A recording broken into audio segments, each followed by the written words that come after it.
This short movie clip is about my grandfather, Antoni Wroblewski.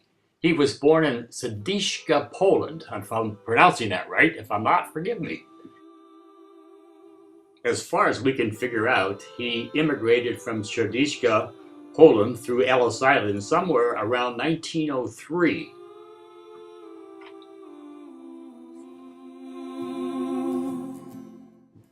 After clearing Ellis Island, he headed for, we think, Pittsburgh, Pennsylvania, and probably went to work for U.S. Steel in Pittsburgh and later was transferred to Youngstown.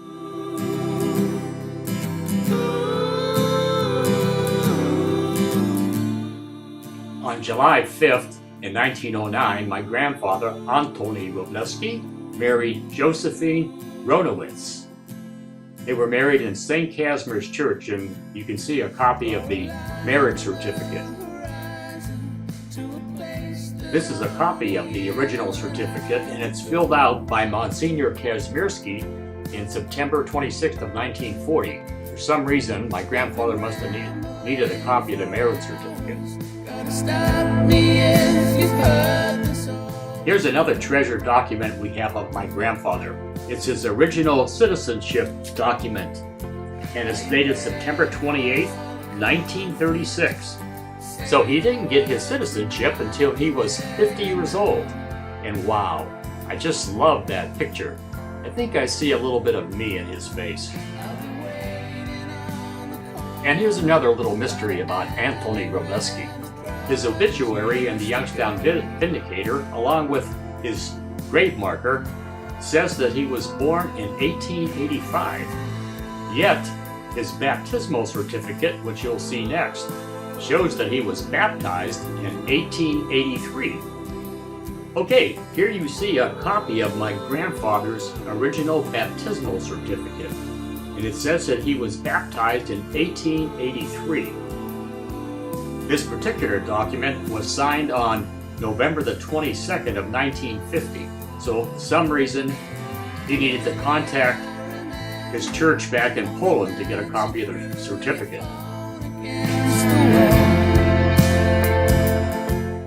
Shortly after they got married, my grandparents moved to 331 North Worthington after purchasing a property there. Today that house no longer exists because of a fire many years ago. My grandfather was a real handyman and liked making things. He also loved gardening.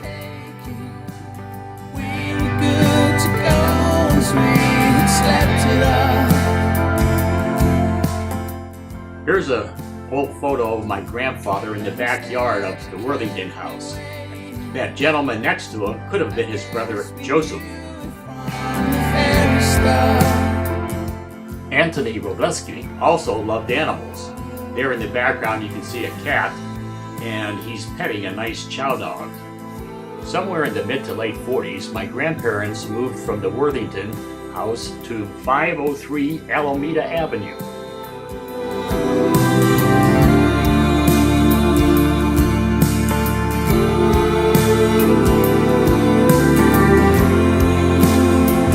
So the house we're looking at now is my grandmother's old house. A lot of fond memories here. Visiting my grandmother and grandfather, they had a huge garden, always kept the house up. It's actually in pretty good shape today, considering almost every other house in this complete neighborhood is being torn down or is already abandoned.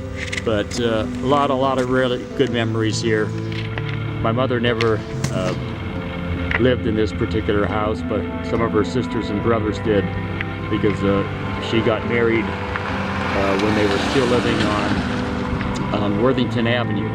Anyway, thought you would like to see this particular place.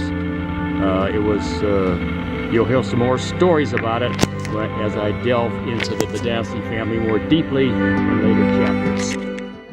Okay, what you're looking at here is Antoni Wroblewski's 30-year service gold watch that he received from the McDonald Works of the U.S. Steel Company.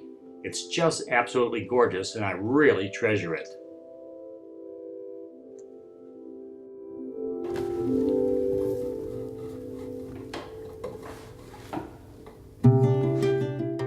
Well, I'd like to end this little story by saying I'm very happy that I have my grandfather's watch. I'm also happy that I took Antoni as my middle name.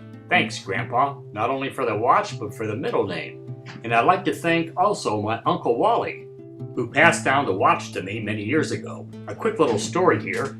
After my grandfather's funeral, my Uncle Wally somehow obtained a watch, to the chagrin of my other uncles who really wanted it. But somehow Uncle Wally obtained this beautiful memento and passed it down through me. Thanks, Uncle Wally.